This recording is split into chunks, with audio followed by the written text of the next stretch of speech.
Welcome to dictation John. Dictation start होगी 5 second बाद। प्राय हमारी चिंता रहती है कि हमारा समाज जेंडर सेंसिटिव कैसे बने, लेकिन अभी यह देखना हमें नई हौसले से भर दे रहा है कि स्त्रियां समाज को मुश्किल समय में कैसे संभालती और सहेजती हैं। वे कैसे नाउमीदी में भी उम्मीद की आंच बनाए रखती हैं। इन दिनों ज़्यादातर यही हुआ कि सकारात्मकता शब्द सुनकर ही गुस्सा आता रहा, क्योंकि इस शब्द के भाव को सैनिटाइज करके इसका राजनीतिक इस्तेमाल किया गया। संवेदनहीन सकारात्मकता का माहौल बनाने की जबरन कोशिश की गई। सकारात्मकता की चाह गलत नहीं है, यह तो जीने की चाह है। चारों तरफ फैले नैराश्य के बीच एक उम्मीद की एक किरण का होना है। सवाल यह है कि जब मौत की बेसुरी घंटी बज रही हो तो सकारात्मकता की शहनाई बजाने का क्या तुक है। फिर भी जीने के लिए किसी ढांढस, किसी भरोसे का होना तो जरूरी है। सामूहिक अवसाद की खाई में सब न समा जाएं, इसके लिए जरूरी है उम्मीद पैरा। इस गहन अंधेरे और निराश समय में स्त्रियों ने बहुत ही ठहराव के साथ सधे और शांत ढंग से जीवन में आस्था बनाए रखने, संबंधों की पारस्परिकता को उजागर करने और सामाजिक उत्साह को बुझने न देने के युक्ति संगत प्रयास किए। सकारात्मकता को देखना हो तो किसी बच्चे की प्यारी मुस्कान, तुतलाती आवाज और उठकर चलने की कोशिश में धम्म से गिर जाने में देखिए। बच्चों, फूलों की तस्वीरों और वीडियो को जब स्त्रियां लेकर आईं तो उसमें कोई घोषणा नहीं थी सकारात्मकता की। वह मूल मुद्दे से ध्यान भटकाने वाला कोई प्रोपेगेंडा नहीं था। वह जीवन का एक समानांतर मोर्चा था। 30 सेकंड की रील से हम मुस्कान से लिप्त हो उठते थे।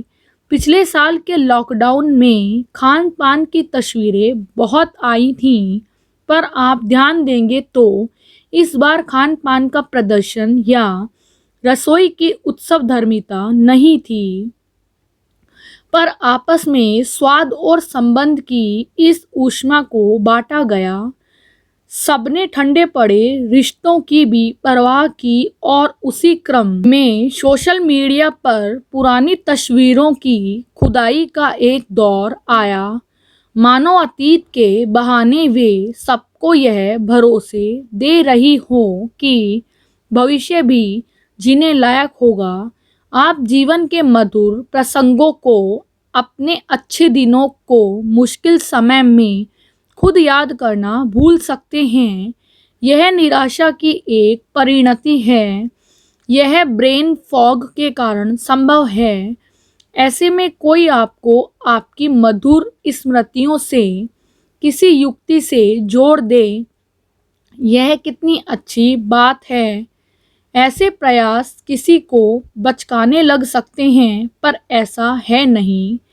यह वैसी सकारात्मकता भी नहीं है जो किसी शौक डूबी आत्मा को चुभे, किसी रोई धोई आंखों में किरचों की तरह पीड़ा दे।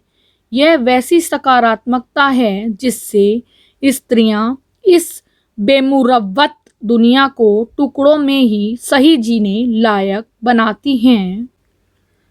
यह राहत की बात है कि कोरोना संक्रमण की दूसरी लहर जितनी तेजी से चढ़ी, उतनी ही तेजी से उतार पर भी आती दिख रही है।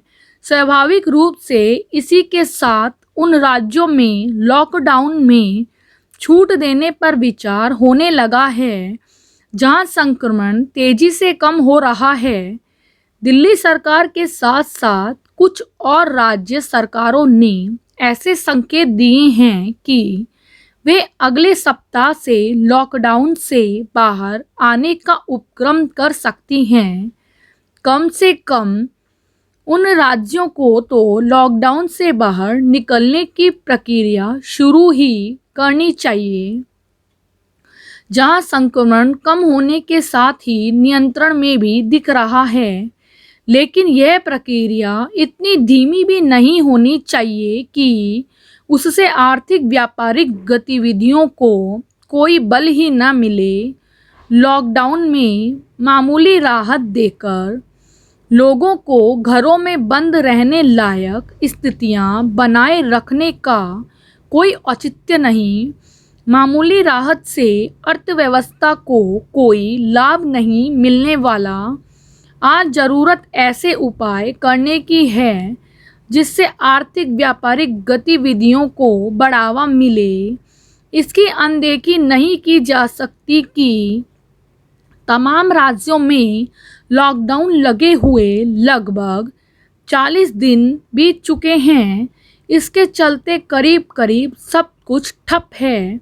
ऐसे में यह जरूरी है कि कुछ ऐसे कदम उठाए जाएं जिससे अर्थव्यवस्था का पहिया घूमता हुआ दिखे। यदि इन दिनों आवश्यक वस्तुएं उपलब्ध कराने वाली कुछ दुकानें खुल सकती हैं, तो फिर अगले सप्ताह से कुछ शर्तों के साथ अन्य दुकानें खोलने की इजाज़त देने में क्या हर्ज है।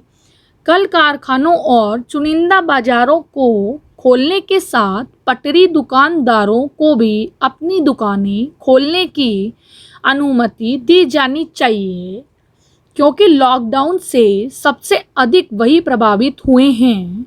इसी तरह सीमित संख्या में ही सही सार्वजनिक परिवहन के साधनों को भी आवागमन की छूट दी जानी चाहिए। थका हुआ चक्का ऐसे ही गतिमान होगा। निसंदेह राज्य सरकारों और उनके प्रशासन को लॉकडाउन में ढील देते समय यह भी देखना होगा कि लोग संक्रमण से बचे रहने के लिए जरूरी उपायों पर अमल करें। वास्तव में इसकी जितनी जिम्मेदारी शासन प्रशासन पर है, उससे कहीं ज़्यादा आम लोगों पर है। उन्हें सार्वजनिक स्थलों पर सावधानी का परिचय इस तरह देना चाहिए कि वह औरों को भी नज़र आए। उस भूल से सबक लिया जाना चाहिए जो इस वर्ष के प्रारंभ में की गई और जिसके चलते संक्रमण की दूसरी लहर ने प्रचंड रूप धारण कर लिया। अच्छा होगा कि लोग अपने आचरण से यह सुनिश्चित करें कि कोरोना को नए सिरे से सिर नहीं उठाने देना है। यह समझा जाना चाहिए कि कोरोना से डरने की नहीं बल्कि उससे सावधान रहने की ज़रूरत है।